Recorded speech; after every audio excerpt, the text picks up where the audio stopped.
BNP যে স্বপ্ন দেখছে সেই স্বপ্ন বিএনপি কি যদি এখনো না বুঝতে পারে যে ভন্ডুল হবে, তাহলে আসলে দুঃখজনক। তাহলে ভবিষ্যতে তাদেরকে পস্তাতে হবে। হ্যাঁ, আলিরিয়াজকে আমরা জানি, মানে এখানে সব বিদেশি কিছু মানুষ বিদেশি দেশের স্বার্থ সংরক্ষণের জন্য আসলে এগুলা করছে, এবং এগুলা কোনোটাই ধোপে টিকবে না। আমি তো আসলে ওনাদের মানে জুলাই সনদ আমার কাছে একটা যে মুড়ির ঠোঙা, যে আমরা মুড়ি চানাচুর খেয়ে ফেলে দেই না, সেই ঠোঙা ছাড়া আর কিছুই না। ওনারা কি করছে না করছে আমার বিন্দু মাত্র আগ্রহ নাই, আমি পাত্তাও দিচ্ছি না। ঘাটটা ধরে বিদায় করতে হবে, এটা হচ্ছে একমাত্র কাজ। ঘাটটা ধরে চ্যাং দোলা করে এগুলোকে বিদায় করতে হবে। ফাইজলামি শুরু করেছে আমাদের টাকা দিয়ে, 18 কোটি মানুষের দেশ, কোথা থেকে একটা আলী রিয়াজ আসছে, কোথেকে একটা ইউনুস আসছে, এসে তাদের যা ইচ্ছে তাই করছে। হ্যাঁ, যে ওনাদের আবার অটো এগুলো পাশও হয়ে যাবে, এবং মানে আপনি যদি পড়ে দেখেন পুরো সংবিধান বাতিল করে নতুন একটা সংবিধান, সেখানে আবার রাষ্ট্র কিভাবে চলবে কি করবে, মানে এবং মানে বললাম তো যা ইচ্ছে তাই। এবং যে সরকারটা হচ্ছে সম্পূর্ণ অবৈধ, কেউ দেখাতে পারেনি যে প্রধানমন্ত্রী শেখ হাসিনা কবে কোথায় পদত্যাগ করেছে, এবং প্রধান বিচারপতি শেষ সময় ছিলেন ক্যান্টনমেন্টে, কে তাহলে সিগনেচার করলো, কে কি করলো, মানে পুরো বিষয়টা। এবং এই মাত্র 8-10 জন মানুষ যারা ফিজিক্যালি ওখানে প্রেজেন্ট আছেন বা এই যে এইগুলোকে নেতৃত্ব দিচ্ছেন, দেশের মানুষ কেন এখনো ফুসে উঠছে না? আমি আসলে আমি এটা নিয়ে আমি তাদেরকে ইন্সপায়ার করছি, যেটা মানে সাহস কত বড়, আপনার বাড়িতে, আমার বাড়িতে, তোমার বাড়িতে, বাড়ি থেকে একজন লোক এসে এরকম দখল করে যা ইচ্ছে তাই করবে, লন্ডভন্ড করে দিয়ে যাবে, আমি চুপচাপ আসলে কতদিন ধরে দেখবো? কাজেই সুলতান, আমার মনে হয় না যে এদের জুলাই সনদ বা জুলাই সনদে তারা কি নতুন করে অ্যাড করছে, কি বিয়োগ করছে, এটা নিয়ে খুব বেশি দুশ্চিন্তা করার কিছু আছে। বিএনপি যেটা ভাবছে সেটা বলি, বিএনপি ভাবছে যে ভালোই ভালোই নির্বাচনটা কোনোভাবে আমরা অংশগ্রহণ করতে পারলে হয়, নির্বাচনটা হইলে হয়, সেজন্যই বিএনপি চুপচাপ আছে। কিন্তু আমি বলে দিচ্ছি যে অসম্ভব, যে প্রসেসে তারা চলছে, নির্বাচন এবং সুষ্ঠু নির্বাচন হওয়ার কোন রকম কোনো সুযোগ নেই। এবং দেখবেন যে এটাও তালবাহানা করে করে নির্বাচন আসলে পেছানো হচ্ছে, বা পেছানো যদি নাও হয়ে থাকে, নির্বাচন যদি হয়, সে নির্বাচন কোনোভাবে সুষ্ঠু হবে না, অসম্ভব, অসম্ভব। কাজে বিএনপি যে স্বপ্ন দেখছে সেই স্বপ্ন বিএনপি কি যদি এখনো না বুঝতে পারে যে ভন্ডুল হবে, তাহলে আসলে দুঃখজনক। তাহলে ভবিষ্যতে তাদেরকে পস্তাতে হবে। হ্যাঁ জি, সঞ্জয়, বিএনপির অবস্থানটা এখন এই এই আজকের এই 48টা সুপারিশের পরবর্তীতে বিএনপির অবস্থানটা কোথায় এসে দাঁড়ালো? আপনি যদি বলেন যে হচ্ছে যে এই আজকের সুপারিশে আমি যেটা দেখলাম, আজকের সুপারিশ দেওয়ার মধ্যে দিয়ে যেটা আমি দেখলাম, শুধু বিএনপি না, মানে আমি বলবো যে তারা তাদের হিসেবে 30টি দল অংশ নিয়েছে এই আলোচনায়। 30টি দলের আসলে ইভেন এনসিপি জামাত তাদের কারো অবস্থান আর নাই।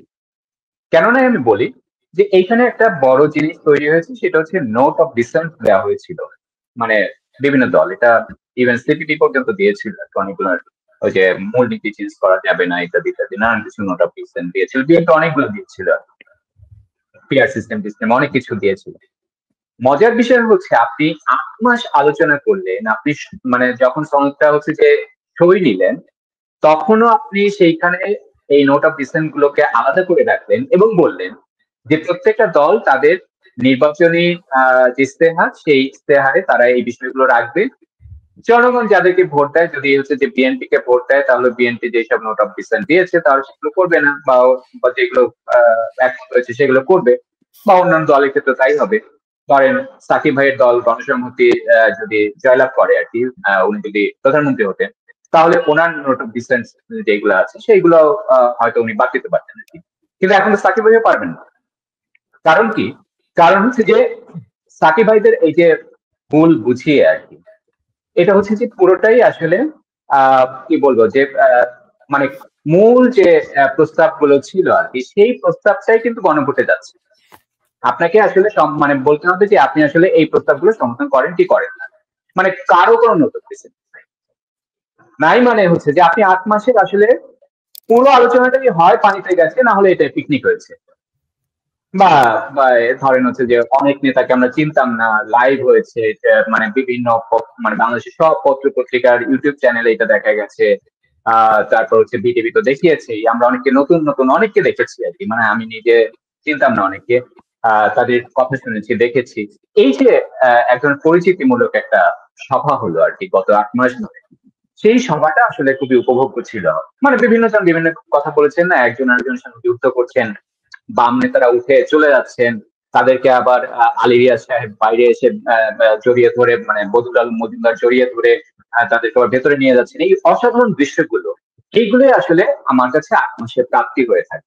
এর বাইরে আসলে তো কোনো কিছু পাচ্ছি না, কারণ সেই নোট অফ ডিসেন্ট তো কোনোটাই নাই নাই বলে সেই জন্য হচ্ছে যে আমি আপনাকে আমি এখানে প্রথম আলোতে উনি কি বলে বিএনপি নেতা সালাউদ্দিন আহমেদ এক রিপোর্ট করেছে, যে সেই রিপোর্টে বলা হচ্ছে যে উনি বলেছেন ঐক্যমত্য কমিশন অনৈক্য প্রচেষ্টা গ্রহণ করেছে। মানে ঐক্যমত্য কমিশন আসলে ঐক্যের পরিবর্তে অনৈক্য করেছেন আর কি, অনৈক্য প্রতিষ্ঠা করেছেন। এবং শেষ লাইনটা এটা খুব ইন্টারেস্টিং, তিনি ওইখানে বলছেন যে আলোচনা তো 4-5 দিন হয়েছে, কিন্তু যাহা আলোচনা করিলাম তাহা এখানে নাই। ঠিক আছে, তো মানে আপনি যদি বলেন যে বিএনপি এই মুহূর্তে সক্রিয় দলগুলোর মধ্যে সবচেয়ে বড় দল, সেই দলের আসলে তিনি একেবারে শুরু থেকে শেষ পর্যন্ত আলোচনা চালিয়ে গিয়েছেন। তিনি যাহা আলোচনা করিয়াছেন তাহা এই সুপারিশে দেখা যাইতেছে না আর কি। তো এইটাই হচ্ছে ফলাফল বিএনপি প্রাপ্তি এখন পর্যন্ত। এটা দেখছি এখন বিএনপি এক ধরনের শাকের করাতের মধ্যে পড়ছে। শাকের করাতে কি, বিএনপি যদি এটাকে আমার যে পর্যবেক্ষণ, বিএনপি এটা যদি প্রতিহত করতে চায় বা বিএনপি এটা যদি ঠেকাতে চায়, তাহলে ঠেকাতে গেলে নির্বাচনটা হবে না। আবার যে নির্বাচনটা তারা হওয়াতে চায়, তাহলে হচ্ছে তাদেরকে এই যে আলী রিয়াজ কমিশনের যে হচ্ছে যে সংবিধান রচনা করে, সেই সংবিধান রচনা করে তাদেরকে নতুন সংবিধান মানে লিখতে হবে। মানে ওটা তো আসলে প্রণয়ন করা বলা হচ্ছে না, বিএনপি বসে বসে এটা লিখে, মানে যে তারা বিজয়ী দল হয় আর কি। এবং সেই সংবিধানে আপনি আজ সুপারিশগুলো যদি দেখেন, সেই সংবিধান এমন একটা ঝুলন্ত পার্লামেন্ট তৈরি করবে, মানে উচ্চকক্ষ নিম্নকক্ষ এই সেই, মানে ধরেন হচ্ছে যে প্রধানমন্ত্রী হাতে এইটুকু ক্ষমতা, বাকি এইটুকু ক্ষমতা আবার বিরোধী দলের লোকদের হাতে। মানে আপনি আসলে সরকার একটা কলাপস সরকার।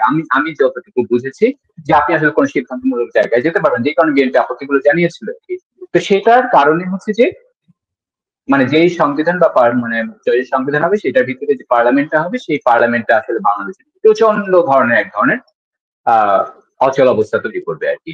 ফলে বিএনপি কি করে, মানে আমার যে ধারণা বা বিএনপি এইবার হচ্ছে সবচেয়ে বড় সংকটের মুখোমুখি হয়েছে, যেটা থেকে কিভাবে তারা উত্তরণ নিজেদের ঘটাতে পারবে বা আদৌ পারবে কিনা, এটা নিয়ে আমার যথেষ্ট কনফিউশন আছে।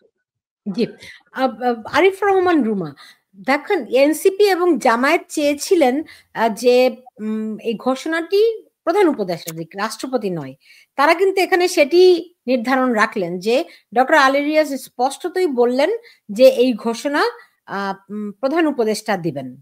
তাহলে তিনি আসলে রাষ্ট্রপতির ভূমিকাটা আর কি থাকছে? এখানে আরেকটা বিষয় অ্যাড করি, সঞ্জয় বারবার বলছিলেন এখানে কিন্তু 30টি দল আসলে সিগনেটরি না। এখানে 30টি দল প্রথম থেকে থাকলেও সাইন করেছেন 25টি দল, এবং সে 25টি দলের মধ্যে 18টি দল হচ্ছে নিবন্ধিত। সে 18টি দলের মধ্যে আবার 5টি দল নিবন্ধন করেছে অবৈধ ইউনূস সরকারের সময়, 13টি দলের হচ্ছে পুরনো।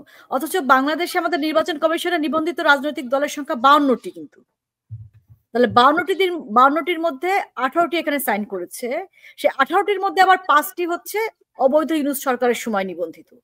তার মানে 13টি দল মাত্র আসলে পুরনো, যারা 13টি দল সাইন করেছে। এবং সে 13টি দলের মধ্যে বিএনপি আর জামাত বাদে বাকি তো একজনের এক দল আর কি, সেই দল। আমি তো আপনাকে বলেছি যে আমি আসলে মানে পাত্তাই দিচ্ছি না, একেবারেই পাত্তা দিচ্ছি না ওরা কি বলছে না বলছে। আর বিএনপি আসলে চুপচাপ করে দেখছে যে ভালোই ভালো নির্বাচনটা হোক, ভালোই ভালো নির্বাচনটা হোক।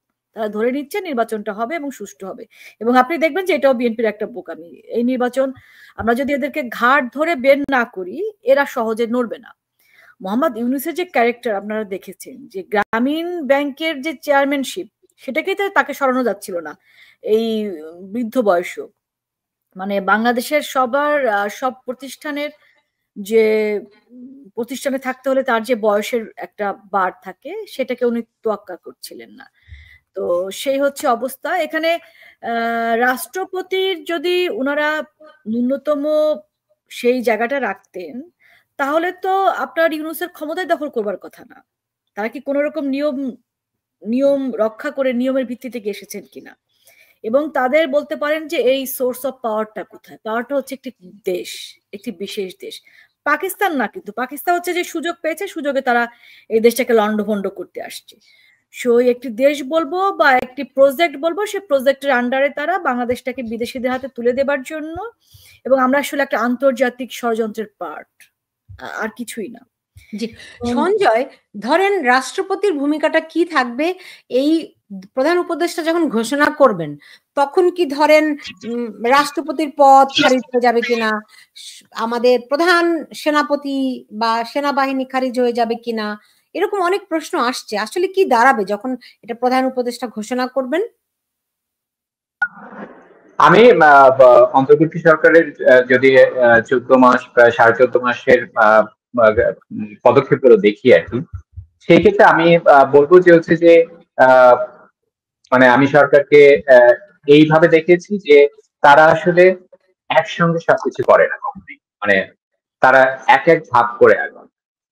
হ্যাঁ, মানে ধরেন হচ্ছে যে আপনি দেখবেন যে যমুনার সামনে হঠাৎ বিক্ষোভ হলো আওয়ামী লীগ নিষিদ্ধের, তখন সরকারের পক্ষ থেকে বলা হলো যে এটা আসলে আন্দোলনের শক্তি, প্রচন্ড চাপ আছে, তারপর তারা একটা ঘটনা মানে করলো। কিন্তু আপনি এর আগে দেখবেন কিন্তু হচ্ছে যে অনেক উপদেষ্টা, আইন উপদেষ্টা থেকে শুরু করে ইভেন প্রধান উপদেষ্টা পর্যন্ত বলেছিলেন, মানে বিভিন্ন ইঙ্গিতে বলেছিলেন যে আসলে মানে দল নিষিদ্ধের পক্ষে তারা নাই, ইভেন বিএনপির পক্ষ থেকে বলা হয়েছিল। তো এইগুলো বলা হয়, কিন্তু তারপরে দেখবেন যে আরেকটা পরের ধাপগুলো আসে। এটা হচ্ছে আমি দেখি যে এই সরকারের এক ধরনের স্ট্র্যাটেজিক্যাল মুভ আর কি। তো আমি মনে করি না যে হচ্ছে যে অধ্যাপক ইউনূস যদি হচ্ছে এই ঘোষণা দেন, তার সঙ্গে সঙ্গে হচ্ছে যে রাষ্ট্রপতি পদ তারা বিলুপ্ত ঘোষণা করবে বা অন্যান্য পদক্ষেপগুলো নেবে, সেটা হয়তো নেবে না। কিন্তু আপনি আসলে আলটিমেটলি এর মধ্য দিয়ে রাষ্ট্রপতি পদকে কি বলে অঘোষিত ভাবে আপনি আসলে বিলুপ্তই করলেন।